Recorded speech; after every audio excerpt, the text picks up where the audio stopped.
नमस्कार, स्वागत है आप सभी का विजन एजुकेशन कार्यक्रम में। मैं हूं आपके साथ कृपाशंकर शर्मा। कार्यक्रम में आज बात हो रही है शिक्षा जगत से जुड़ी अहम खबरों की, जिनका सरोकार आप सभी से है। खबरों की चर्चा करेंगे, उससे पहले आपका परिचय मैं करवा देता हूं। स्टूडियो में इस वक्त मौजूद हैं हमारे साथ खास मेहमान CB Yadav ji. Doctor CB Yadav assistant professor हैं, शिक्षाविद हैं, राजस्थान यूनिवर्सिटी में अपनी सेवाएं दे रहे हैं और साथ ही हजारों विद्यार्थियों के लिए, अभ्यर्थियों के लिए ज्ञानवर्धक बातें हमेशा इनकी तरफ से शेयर की जाती हैं, चाहे सोशल मीडिया के माध्यम से हो या फिर टीवी के जरिए या फिर इनके खुद के लेखों के जरिए जागरूक करने का काम वे करते रहे हैं। आज की इस पूरे विषय में बहुत से विषयों को लेकर हम बातचीत करेंगे, कई मुद्दों को लेकर बातचीत करेंगे। सबसे पहले बात करते हैं राजस्थान बोर्ड और सीबीएसई बोर्ड के नतीजे जो हैं वो जारी हो गए हैं। सीबी यादव जी, कैसे देखते हैं नतीजों को इस बार, क्योंकि कोरोना के बाद में जो स्थितियां पैदा हुई थी, ऑनलाइन पढ़ाई, कई जगह पढ़ाई भी नहीं हो पाई, उसके बाद में अब जैसे जैसे राह सुगम होती जा रही है, ऐसा लगता है 95-96 के आसपास परसेंटेज ओवरऑल बन रही है। कैसे देखते हैं इन परिणामों को? और ये हम सब लोगों के लिए एक सुखद बात है कि हम एक महामारी से उबर के बच्चे जहाँ एक अपने घर तक सीमित हो गए थे, उनके व्यक्तित्व विकास की सारी जो अपॉर्चुनिटीज़ थी वो ख़त्म हो गई थी। वापस हम उस दौर में, वापस पुराने दौर में और एक नए रूप में डिजिटल क्रांति के साथ में लौट के आए हैं। तो ये हम सब लोगों के लिए एक बेहद सुखद बात है। हालांकि अभी इस रिज़ल्ट को देख के भी ये चीज़ें सामने आई है कि अभी भी रिज़ल्ट में कोरोना का जो प्रभाव है बच्चों पर वो देखने को मिला है, क्योंकि ओवरऑल जो रिज़ल्ट है वो पहले की तुलना में थोड़ा सा डाउन जा रहा है। तो हमें कुछ समय लगेगा, लेकिन फिर भी जिस तेज़ी से हम आए हैं आज इस जगह, वो कोई किसी आश्चर्य से, किसी चमत्कार से कम नहीं है। बिल्कुल सही कहा आपने, किसी आश्चर्य से कम नहीं है और पूरे विश्व ने देखा कि किस प्रकार से हमने रिकवर किया।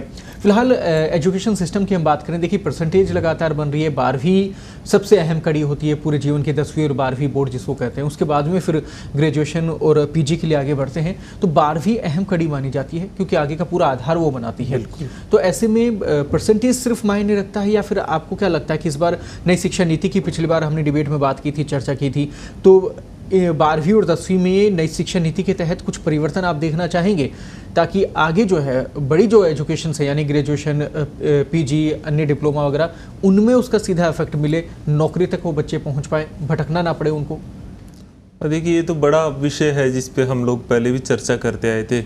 अभी तक कोई इतना बड़ा कोई बदलाव इसमें देखने को नहीं मिला है जिस पे हम ये चर्चा करें कि उसका कोई प्रभाव हम देखेंगे। और जो शिक्षा नीति में जो माइनर चेंजेज किए हैं उसके किस तरह के प्रभाव आएंगे, ये तो एक लंबे अध्ययन का परिणाम के बाद में कहा जा सकता है। लेकिन इतना ज़रूर है कि जो शिक्षा है उसमें हमारे जो क्वालिटी एजुकेशन है वो निश्चित तौर पर ही पहले की तुलना में काफ़ी इम्प्रूव हुई है। उसी तुलना में कंपटीशन भी बढ़ा है, लेकिन इसके साथ में जो बच्चों की एक्स्ट्रा करिकुलम एक्टिविटीज़ है वो मैं कहीं ना कहीं कम देखता हूँ, जिसका कि बहुत बड़ा महत्व है बच्चों के सर्वांगीण विकास में। यानी कि सिर्फ परसेंटेज आप बना रहे हैं, बहुत अच्छी बात है, और आप आगे बढ़ रहे हैं, ये भी बहुत अच्छी बात है, लेकिन कहीं ना कहीं अभिभावकों को भी ये ध्यान देना होगा और स्टूडेंट्स को भी ये समझना होगा कि आपके जो एक्स्ट्रा करिकुलम एक्टिविटीज़ हैं, जो एक्स्ट्रा आप एफर्ट्स लगाते हैं, चाहे खेल मैदान में हो या फिर अन्य चीज़ें सीखने के लिए, वो बहुत ज़रूरी है। वो आगे आपके करियर में काम आएंगी। आगे आप नौकरी के लिए जाते हैं या फिर खुद का कुछ बिजनेस करते हैं, तो उस समय आपके लिए बहुत उपयोगी साबित होंगी ये चीज़ें जो आप साथ में लिए चलते हैं, साथ में करते हैं। ऐसे कोर्सेज हों या फिर ऐसी कुछ भी तैयारियां जो कहीं ना कहीं आपको सेव करती हैं, आपके करियर को सेव करती हैं। अब एक और महत्वपूर्ण मुद्दे की ओर आगे बढ़ते हैं सीबी यादव जी। राजस्थान विश्वविद्यालय में ये सामने आ रहा है, ये सुनने को आ रहा है, ये खबरें चल रही हैं कि चहेते शिक्षकों पर कृपा बरसाई जा रही है। सरकार और यूनिवर्सिटी की ओर से स्वीकृत नहीं होने के बाद भी 30 से अधिक पदों पर शिक्षकों को अधिकारी बनाकर बैठा दिया गया है। उनका प्रमोशन कर दिया गया या फिर उन्हें अधिकारी बैठाकर बना दिया गया। ये कोई समस्या नहीं है। समस्या ये है कि अब उनके ऊपर बर्डन इस प्रकार से आ गया कि जो एक्चुअल उनका काम है, यानी कि पढ़ाई, शिक्षा के लिए जहां उनकी नियुक्ति हुई थी, वो नहीं कर पा रहे हैं। विश्वविद्यालय का खर्चा लगभग सालाना 1.5 करोड़ तक उनके ऊपर हो रहा है, पर समस्या यहाँ पर ये आ रही है कि वो जो उनको कक्षाएं लेनी होती हैं वो समय पर नहीं ले पा रहे हैं, उसमें कमी आ रही है, सीधे तौर पर नुकसान हो रहा है स्टूडेंट्स का।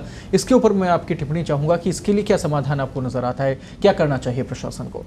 पहले तो मुझे ये बात शायद आपकी सही नहीं है कि पद स्वीकृत नहीं है, क्योंकि विश्वविद्यालय के अलग अलग एडमिनिस्ट्रेटिव चीज़ है, अलग अलग विभाग बने हुए हैं, उसके अलग अलग बॉडीज़ बनी हुई है, उनके अपने काम होते हैं भी, और यूनिवर्सिटी इसी का नाम होता है, और उनमें सब में डायरेक्टर के पद है, किसी में और दूसरे तरह के प्रशासनिक काम होते हैं।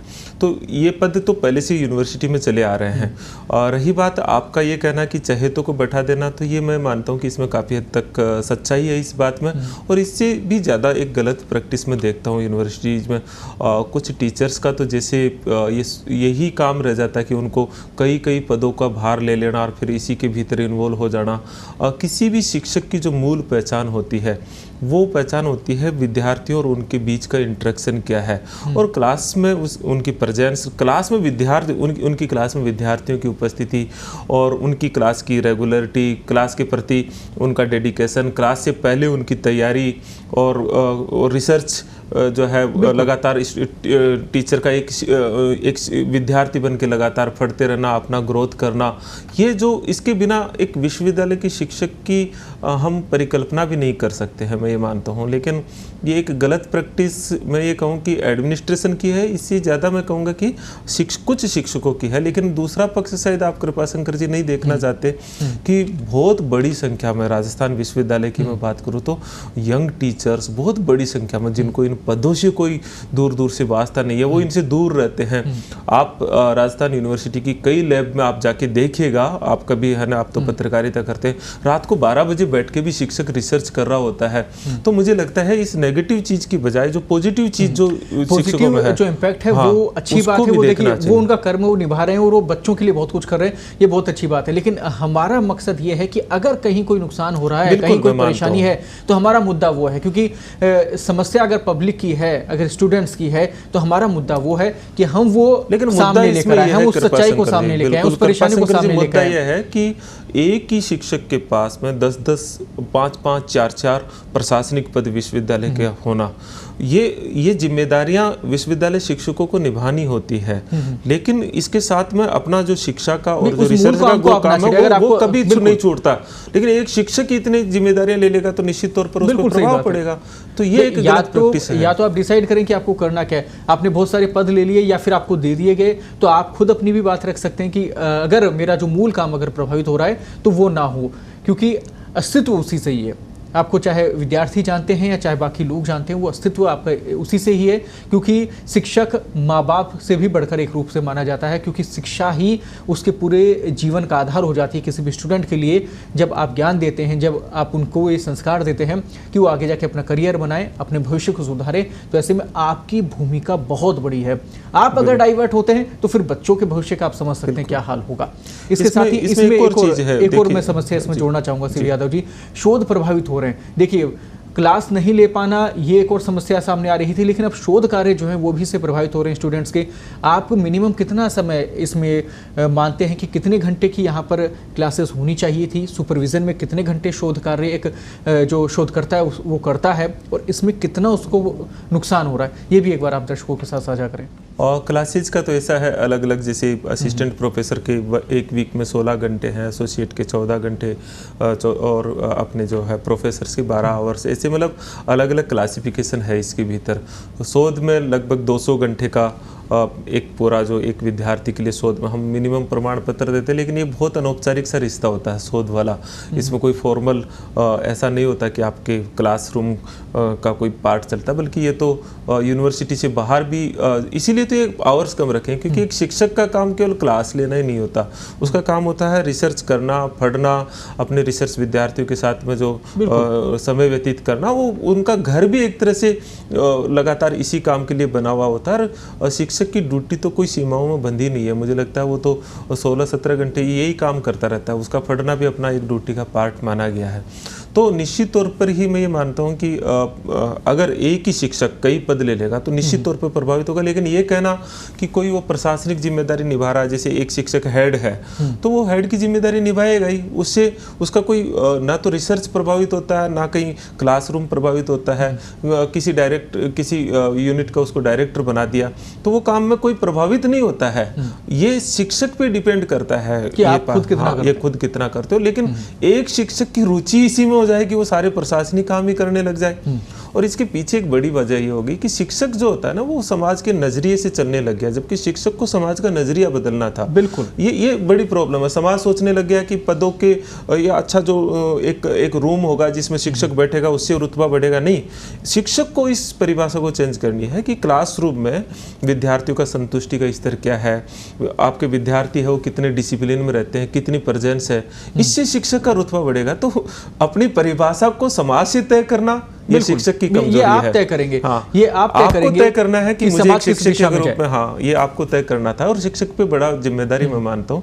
तो मैं ये, लेकिन ये परिभाषा सब शिक्षकों पे लागू नहीं होती। बिल्कुल सही ये बात है। 2-4% की बात, लेकिन आप सब पे अगर लागू उनमें कर देंगे सुधार आ तो जाए गलत तो होगा। फिर स्थितियां बिल्कुल सही अभी हो भी मैं जाएंगी। मानता हूँ राजस्थान यूनिवर्सिटी में जो नए यंग टीचर्स आए हैं, सच में वो रिसर्च करते हैं, अपने कमिटमेंट है।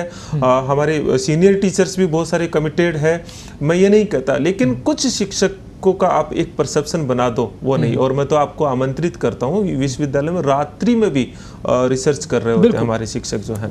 बिल्कुल, शिक्षा की अलख जो है वो ज़रूर लगातार शिक्षक जगा रहे हैं, ज़रूरी भी है, क्योंकि आपके बिना तो संसार ही नहीं है। उन विद्यार्थियों का जो ख्वाब देखे बैठे हैं बड़े बड़े पदों तक पहुंचने के, बड़े बड़े बिजनेस को करने के, मूल आधार, मूल नींव तो आप शिक्षक हैं। तो ऐसे में आपकी जिम्मेदारी बहुत बड़ी हो जाती है। और देखिए, कलम की ताकत जो होती है वो बेहद महत्वपूर्ण होती है, चाहे एक शिक्षक की हो, चाहे एक पत्रकार की हो। अगर आपकी कलम सही दिशा में चलती है, चाहे उसके भविष्य को, बच्चों के भविष्य को सुधारने में या देश की रीति नीति को बदलवाने में, तो फिर वो ताकतवर कहलाती है। अगर आप समाज के रवैये से या लोगों के देखने से भीड़ चाल में शामिल होकर अगर अपनी उस कलम की ताकत को बदल देते हैं, तो उसका नुकसान जो है, खामियाजा जो है, वो सबको भुगतना पड़ेगा। ये आपको समझना होगा।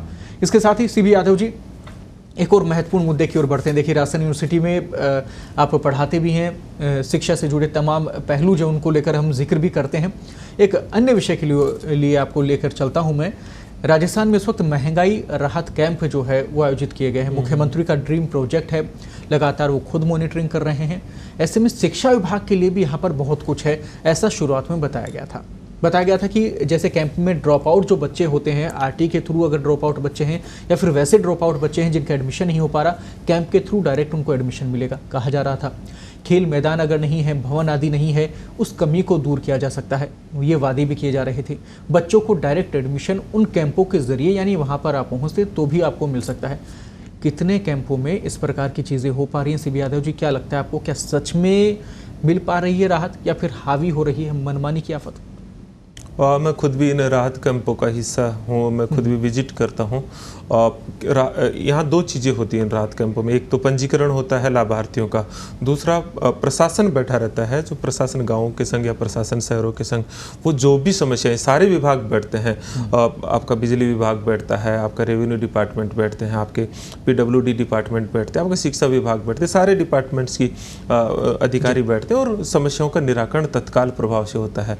तो इसमें जो पहला एक पक्ष तो मैं देखता हूँ कि जो किसी भी तरह की, जैसे खेल मैदान है और अगर गांव वालों की डिमांड है तो वो तत्काल वहाँ सारे विभाग रहते हैं, तो निवारण हो रहा है। जहाँ तक ये ड्रॉप आउट वाली बात है, वहाँ निश्चित तौर पर ये बहुत ही अच्छी संकल्पना है, मैं ये मानता हूँ कि, लेकिन अभी भी मैंने इन राहत कैंपों में देखा कि इस पक्ष को लेकर के प्रचार प्रसार की कमी है। जो लोगों तक ये बात पहुँचनी चाहिए थी, वो बात में मैं कहीं ना कहीं कमी मानता हूँ। और ओवरऑल ये जो कैंप है उनको तो मैं लाजवाब कहता हूँ कि गांव के लोगों को तहसील में या SDM कार्यालय में जाते हुए भी उनको डर लगता है। वहाँ सारे अधिकारी वहाँ बैठे हुए, निस्तारण हो रहा है। राजस्थान सरकार की ये पहल एक रिवोल्यूशनरी है, मैं मानता हूँ, बहुत बढ़िया पहल है। और लोगों का उत्साह देख रहा था मैं तो, गरीब से गरीब व्यक्ति, कमज़ोर से कमज़ोर व्यक्ति भी वहाँ आके कहता मेरी ये समस्या है, मेरा रास्ता नहीं है, हमारे गांव में स्कूल नहीं है, हमारे गांव को इंग्लिश मीडियम स्कूल बना दो। इस तरह की डिमांड्स वहाँ उठ रही है, आती है, तत्काल निराकरण हो रहा है। तो पहल शानदार है, लेकिन इसमें और बेहतर किया जा सकता है, जिससे प्रचार प्रसार लोगों को ये बताया जाए कि ड्रॉप आउट का मुद्दा भी इसमें है, तो और बेहतर रिजल्ट आ सकते हैं। बिल्कुल, एक महत्वपूर्ण कदम उठाया जा रहा है। महारानी कॉलेज से खबर है कि अब एक क्लिक पर बुक्स जो हैं वो आपको डिजिटलाइज्ड फॉर्म में मिलेंगी, यानी कि ऑनलाइन आपको मिल जाएंगी। बहुत अच्छा सेगमेंट होगा, यानी कि आप एक क्लिक करके जितनी भी बुक्स की डिटेल्स आप लेना चाहें, लाइब्रेरी में कहाँ रखी है, कौन सी बुक है, अवेलेबल है भी या नहीं है, ये अब पॉसिबल हो पाएगा। लंबे समय से इसको लेकर कवायद चल रही थी। अभी हालांकि कितना समय लगेगा कितनी स्थितियां अभी तक हुई हैं, क्या अभी भी कागजों में ये पूरी स्थिति, वो भी जान लेते हैं। बाकी यूनिवर्सिटीज़ में क्या स्थिति है, बाकी कॉलेजों में क्या स्थिति है, वो भी जान लेते हैं। सीबी यादव जी यहाँ पर हमारे साथ मौजूद हैं चर्चा में। डॉक्टर सीबी यादव जी, आपको क्या लगता है कि कितना समय अभी और लगेगा, क्योंकि आप भी इस पूरे विषय को लेकर रिसर्च कर रहे हैं काफ़ी समय से? डिजिटल लाइब्रेरी तो एक ऐसी संकल्पना है, मैं ये भी मानता हूँ पहले इस बात को कहने से पहले, क्योंकि राजस्थान विश्वविद्यालय पूरे राजस्थान का सिरोमार है। यहाँ का कोई इनोवेशन को अडोप्ट करते हैं, यहाँ कोई बदलाव होता है उसको फिर पूरा शिक्षा जगत उसको बदलाव को एक्सेप्ट करता है। और यहाँ की लाइब्रेरी सबसे समृद्ध लाइब्रेरी रही है। लेकिन जो तकनीकी के क्षेत्र में मैं ये मानता हूँ, जब ये आए हैं तो प्राइवेट सेक्टर चूँकि बराबर खड़ा है, उसमें हम देखते हैं कि जो विश्वविद्यालय हैं वो कहीं ना कहीं पिछड़े हैं इस मामले में। और इस बारे में सतत रूप से राजस्थान विश्वविद्यालय भी प्रयास कर रहा है। अभी महारानी कॉलेज की लाइब्रेरी को डिजिटल करने की प्रक्रिया शुरू हो गई है, उसकी सैंक्शनिंग भी हो गई और जल्दी ही ये काम शुरू हो जाएगा। लेकिन डिजिटलीकरण की अलग अलग प्रक्रिया है। कृपाशंकर जी, मुझे याद है 2015-16 में एक कमेटी बनाई थी जिसमें लाइब्रेरी को डिजिटलीकरण करना और उस पर पूरी एक रिपोर्ट देना था, और उसका मैं मेंबर था और हम लोग स्टडी करे थे उस समय के। अब देखिए इतना लंबा समय हो गया उसके बाद में, और अभी तक वो प्रक्रियाएँ अभी चल ही रही है। तो ये विश्वविद्यालयों की जो प्रक्रियाएं हैं और जो यहाँ छात्र राजनीति है, उसके कारण ये सारी चीज़ें कई बार दिक्कत होती है। मैं ये मानता हूँ कि ये प्रक्रियाओं को बहुत तेज़ होना चाहिए। और आप देखेंगे डिजिटलीकरण का अभी मीनिंग है वो ट्रेस करना तक है। अब तो पूरा का पूरा जो बुक्स है वो डिजिटल फॉर्म आ गए हैं, ऑडियो फॉर्म आ गए हैं। और इससे भी ज़्यादा ज़रूरी है, मैं ये मानता हूँ कि पहले विद्यार्थियों की जो हैबिट छूट गई है लाइब्रेरीज तक आने की, पुस्तकें पढ़ने की, उसको पुनर्जीवित करने के लिए, उसको आकर्षित करने के लिए हमको नए तरीके अपनाने ही पड़ेंगे। और इस पे केवल हम नकल करें उससे काम नहीं चलेगा। मुझे लगता है कि इस पे पर्याप्त शोध करने की आवश्यकता है, क्योंकि पुस्तकें और लाइब्रेरी यही चीज़ है जो किसी देश और समाज की दशा और दिशा तय करती है। और ये प्रैक्टिस आप कैसे लाते हो, ये बहुत महत्वपूर्ण बात होगी। अभी इस लाइब्रेरी में ये होगा कि बच्चे को घर बैठे पता लग जाएगा, अगर वो पुस्तक नहीं जमा करा रहा तो उसके पास नोटिफिकेशन चला जाएगा। लेकिन उससे भी बहुत ज़्यादा इनोवेशन, डिजिटलीकरण की प्रक्रिया देखेंगे, हमारे पास MNIT यूनिवर्सिटी है पास में, उसकी लाइब्रेरी को देखेंगे तो वो बहुत एनरिच लाइब्रेरी है। तो हमें इस मामले में तो अभी बहुत आगे जाने की ज़रूरत है, इससे खुश होने की ज़रूरत है, बहुत आगे बढ़ना है। उसके साथ ही आपने बहुत अच्छी बात कही कि भी स्टूडेंट्स को एक बार फिर से लाइब्रेरी की ओर आकर्षित करना होगा। आजकल डिजिटल युग जिस प्रकार से आगे बढ़ रहा है और जिस प्रकार से व्यस्तता, मोबाइल में बहुत सारी ऐप्स में जो स्टूडेंट्स से बिजी हैं, यूथ बिजी है, आपको नहीं लगता कि उन ऐप्स के ज़रिए जो कहीं ना कहीं चैटिंग ऐप्स आप उन्हें कह सकते हैं, सोशल मीडिया में जो कंटेंट हम शेयर करते हैं, उन ऐप्स में बहुत ज़्यादा समय अब लगने लग गया है। और पहले जो हैबिट हुआ करती थी, पहले अगर आप किसी से हॉबी पूछते थे तो बताया जाता था, सब मुझे किताबें पढ़ने का शौक़ है, मुझे लिखने का शौक़ है, वो चीज़ें पीछे छूट रही हैं। उसको कैसे हम वापस से पटरी पर ला सकते हैं? पहली चीज़ तो ये हमारे पूरे समाज के लिए और पूरी सभ्यता के लिए बहुत घातक चीज़ है। इससे जो ज्ञान की गहराई है वो लगभग ख़त्म हो गई है। मैं आज विद्यार्थियों में प्रैक्टिस देखता हूँ कि वो रेफरेंस बुक, टेक्स्ट बुक इनको तो कहीं भूल ही चुके हैं। वो गाइड फॉर्म में लेते हैं या फिर ऑडियो ले लेते हैं या लेक्चर सुन लेते हैं। इससे वो एक कंपटीशन में उस प्रैक्टिस में तो आ रहे हैं कि ये कंपटीशन में आ गए, लेकिन उनका खुद का जो डेप्थ है नॉलेज का वो ख़त्म हो रहा है। और उनकी खुद की नॉलेज को क्रिएट करने की जो क्षमता है, क्योंकि नॉलेज क्रिएशन कृपाशंकर जी तब तक नहीं हो सकता जब तक आपके पास नॉलेज का बेस ना हो। केवल तथ्यों से नॉलेज का क्रिएशन नहीं हो सकता, और वो तभी होगा जब आप रेफरेंस बुक पढ़ेंगे, आप अच्छी टेक्स्ट बुक पढ़ेंगे और बुक पढ़ेंगे, डिजिटल फॉर्म नहीं। देखिए ये स्क्रीन का और ये संपर्क जितना अधिक होगा ना, मैं मान के चलता हूँ कि उतना ही मानव सभ्यता के लिए, मानव मूल्यों के लिए ठीक नहीं है। और इसके लिए तो हमें जैसे कुछ नए इनोवेशंस करने पड़ेंगे, जिसमें हम गांव-गांव में, जैसे राजस्थान सरकार ने लाइब्रेरी की व्यवस्था तो की है, इसी तरह से यूनिवर्सिटी और स्कूलों में भी कि कौन स्टूडेंट लाइब्रेरी में कितना समय बिताता है। जैसे होता है ना कि किसकी प्रेजेंस कितनी ज़्यादा रही है, 98% क्लास में उपस्थित रहा तो उसको सम्मानित करते हैं। ऐसे ही हमको इसमें इस तरह से मॉनिटर करना पड़ेगा कि लाइब्रेरी में कौन ज़्यादा समय व्यतीत किया, क्या उसको हम अप्रिशिएट करें, उसको एक सर्टिफिकेट दे। इस तरह के नए इनोवेशंस में अगर हम आएंगे तो हम हैबिट को, प्रैक्टिस को कुछ चेंज करेंगे। बिल्कुल, थोड़ी सी समय के लिए हम मोबाइल से दूर हो पाएंगे और फिर जाके हम वहाँ पे उस समय बिता पाएंगे, हमारी किताबों में समय बिता पाएंगे। उसका बेनिफिट जो है कहीं ना कहीं आपको अंदर से मजबूत करता है, और आपके जो विज़न है वो क्लियर होते हैं। किताबें, कहा जाता है, बुद्धिजीवी कहते हैं कि साहब सबसे अच्छी दोस्त है आपकी किताबें, आप उससे बहुत अच्छा ज्ञान ले सकते हैं, आप आगे बढ़ सकते हैं उनसे। चलिए इस विषय पर और बातचीत अगले चर्चा में करेंगे। एक और मैं उसमें यूनिवर्सिटी वाले में मैं आप विषय आगे बढ़ाओ जी। मुझे लगता है विश्वविद्यालय को जो प्रशासन पे खर्च करते हैं, मैं आज यूनिवर्सिटीज़ के क्लासरूम और लाइब्रेरीज के इंफ्रास्ट्रक्चर की स्थिति देखता हूँ तो बहुत पुअर है।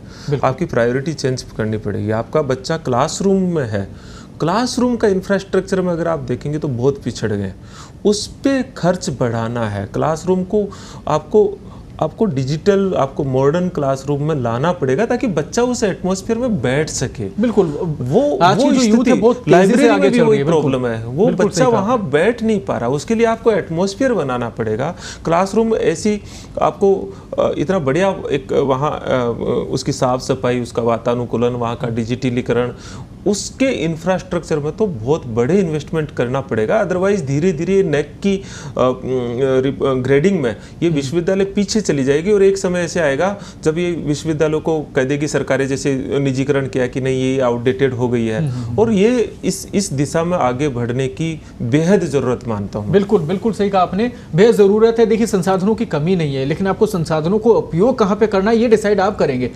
प्रशासन की जिम्मेदारी होगी, जिम्मेदारी उनकी भी होगी जो उन कुर्सियों पर बैठे हैं जहां जनता ने उनको पहुंचाया है। आप आंखें खोलिए और इन समस्याओं का समाधान कीजिए, बेहद ज़रूरी है, ताकि हम आज का जो युग है, बाकी जो यूनिवर्सिटीज़ हैं, जो बाकी विश्व स्तर की यूनिवर्सिटीज़ हैं, उनसे कदम से कदम मिला सकें, ऐसे हमारे स्टूडेंट्स को सुविधाएं मिल पाए।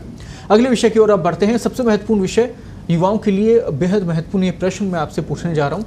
परीक्षाओं की तैयारी कैसे करें, चाहे RAS हो, IAS हो, PTET एग्ज़ाम हो, PMT, IT जैसे एग्ज़ाम्स हो, उनके लिए कैसे तैयारी हो। अगर आर्थिक रूप से कमज़ोर विद्यार्थी हैं, क्या उनके लिए कुछ सरकारी योजना है, उनके लिए कहीं संबल है, क्या लगता है आपको? ये दो सवालों को हम दो भागों में बांटते हैं। तैयारी कैसे करें ये तो अपने आप एक बड़ा सवाल है, लेकिन इसके कुछ पहलुओं को मैं विद्यार्थियों को बताना चाहूँगा कि पहले तो आपको अपना गोल क्लियर सेट करना होगा। आपके जितने डिलेमाज हैं उनको दूर करते हुए आपको एक गोल सेट करना होगा। जब आप ये कर लेते हो तो उसके बाद में आपका काम आता है कि उस लक्ष्य को, जैसे आपने सिविल सर्विसेज टारगेट बनाया तो आपको सिविल सर्विसेज के फिर सिलेबस को, पुराने प्रश्न पत्रों को और उनसे संबंधित लिटरेचर को, उन पे वर्क करना होगा। और फिर तीसरे स्तर पर आप आओगे तो फिर उससे जुड़े हुए जो सफल विद्यार्थी, असफल विद्यार्थी, टीचर, शिक्षक, उनसे संवाद बढ़ाते हुए अपनी जानकारियों को एक व्यापक करते हुए एक दिशा तय करनी होगी। और बहुत सारा विद्यार्थी जो है इस पूरी प्रक्रिया में, मतलब जानने की प्रक्रिया में कम से कम 3-4 साल समय व्यतीत कर देता है। ये गलत है। इस पे वर्क करके फिर आप बेसिक बुक से आप आगे स्टेप बाय स्टेप बढ़ते जाएं। और सिविल सर्विसेज की या किसी भी तैयारी में मैं ये मानता हूँ कि जो विद्यार्थी बेसिक गलती कर रहा है वो ये कर रहा है कि वो पढ़ तो खूब रहा है लेकिन प्रैक्टिस नहीं कर रहा। उसे अपने समय को रीडिंग के साथ साथ में, क्लासरूम के साथ साथ में उतना ही समय जो मॉडल क्वेश्चन पेपर है उनकी प्रैक्टिस का एक स्लॉट बांधना पड़ेगा। इसकी प्रैक्टिस है। अब बहुत सारे रिटर्न एग्जाम में अब इस विद्यार्थियों के क्या लिखने की हैबिट छूट गई। अब जो दूसरा आपका सवाल था कि गरीब विद्यार्थियों के लिए क्या योजनाएं हैं, जो एक अनुप्रति योजना है राजस्थान सरकार की, जिसमें वो प्राइवेट कोचिंग में जब कोचिंग लेता है तो सरकार उसे पैसा देती है, उसको कोचिंग फ्री करवाती है। और एक विदेशों में पढ़ने के लिए, जैसे विद्यार्थी, गरीब विद्यार्थी विदेश में पढ़े, उसके लिए राजीव गांधी स्कॉलरशिप फेलोशिप योजना है जिसमें 500 विद्यार्थी, राजस्थान में ये बड़ी बात है, 500 विद्यार्थियों को पूरे खर्चे पर राजस्थान सरकार विदेश में पढ़ने का खर्चा वहन करती है। तो इनकी जानकारी आप वेबसाइट पे जाके आप जुटाइए और इनका लाभ उठाना चाहिए। विद्यार्थियों का लाभ नहीं उठाता है। प्रक्रिया क्या है? क्या कोई भी अप्लाई कर सकता है? किसी भी बच्चे को इसका लाभ मिल सकता है? राजस्थान का नागरिक होना जरूरी है? कैसे, क्या प्रावधान क्या है? प्रक्रिया भी बताइए। राजीव गांधी फेलोशिप विदेश वाली दोनों योजनाओं के बारे में। अगर विदेश वाली का तो प्रावधान यह है कि आपको पहले किसी फॉरेन यूनिवर्सिटी में आपको अप्लाई करके वहाँ से कॉल आना चाहिए, और कॉल जब होगा तब आप उसे अप्लाई कर सकते हो। और फिर उसकी जो प्रोसीजर है, जो आपके इनकम सर्टिफिकेट दूसरे वो लगवाते हो, और बहुत फ्लेक्सिबल प्रोसीजर है। उस प्रोसीजर के तहत आप ऑनलाइन फॉर्म भरते हैं। उसमें कोई एक तरह से मैं कहूँगा कि लाल फीता से और नौकरशाही का बीच में कोई खास हस्तक्षेप नहीं है। अनुप्रति योजना भी सेम है, अलग अलग इंस्टीट्यूटों को उन्होंने ये सर्टिफाइड किया हुआ कि ये इंस्टीट्यूट है, और वो अखबार में विज्ञापन देते हैं, वहाँ पे ये कर सकते हैं। इसके अलावा समाज कल्याण विभाग की योजनाएं होती है, जहाँ SC ST और जो कमज़ोर वर्ग के बच्चे होते हैं उनके लिए कई तरह की फेलोशिप होती है। जो नेट किए हुए विद्यार्थी अगर रिसर्च करते हैं, तो अभी राजस्थान सरकार ने इसी बजट में 30,000 रुपये मंथली, ये भी बच्चों को बहुत कम को पता है, तो ये लागू हो गई है, उसकी फेलोशिप का फ़ायदा उठाना चाहिए। और UGC भी कई तरह की फेलोशिप देती है, और कई तरह के प्रोजेक्ट होते हैं कृपाशंकर जी, जो अलग अलग डिपार्टमेंट देते हैं। जैसे अभी पंचायती राज का एक प्रोजेक्ट चल रहा है, उस प्रोजेक्ट पे विद्यार्थियों को काम करे ताकि उनका एकेडमिक लेवल भी बढ़े और फेलोशिप भी आएगी। तो ये सारी जानकारियों में क्या है कि आप पर्टिकुलर जो डिपार्टमेंट्स हैं उनके टच में रहना चाहिए। मुझे लगता है कि विद्यार्थी उनके संपर्क में नहीं रहता, उनकी वेबसाइट को खोलते देखते रहना चाहिए, ये एक प्रक्रिया को रखना चाहिए। बिल्कुल, आप लगातार नियमित रूप से इन तमाम वेबसाइट्स के ऊपर जाएं, इन्हें लगातार सर्च करें, ताकि अगर कोई भी बेनिफिट आपको मिलता है गवर्नमेंट की तरफ से तो सीधे तौर पर उसका लाभ आपको मिल पाए। बहुत ही महत्वपूर्ण विषयों को लेकर आज चर्चा की है डॉक्टर CV यादव जी, बहुत बहुत धन्यवाद आपका। अपने दर्शकों को बेहद महत्वपूर्ण बातें बताई, और ये इनके लिए बेहद उपयोगी होंगी, लाभकारी होंगी। बहुत बहुत धन्यवाद, आप पूरी चर्चा में शामिल हुए, पूरी चर्चा को आपने सार्थक बनाया। दर्शकों को मैं कहना चाहूँगा कि कार्यक्रम के दौरान अगर आपको लगता है कि आप कोई सवाल पूछना चाहते हैं, या ऐसा सवाल जो इस कार्यक्रम में शामिल होना चाहे, ऐसा कोई मुद्दा जो इस कार्यक्रम में शामिल होना चाहे, आप कमेंट बॉक्स में हमें कमेंट कर सकते हैं। अगले कार्यक्रम में, अगले एपिसोड में आपकी उस बात को हम यहाँ टीवी पे लेके आएंगे, उस मुद्दे को हम टीवी पे लेके आएंगे, पूरी कोशिश इसमें की जाएगी। आपके हर मुद्दे को हम कोशिश करते हैं आवाज़ हम उसकी बन पाएँ और आपकी समस्याओं का समाधान हो पाए। फिलहाल आज की विजन एजुकेशन में इतना ही, फिर आपसे मुलाकात होगी नए विषय को लेकर, नए मुद्दे को लेकर। तब तक के लिए हमें दीजिए इजाज़त, नमस्कार।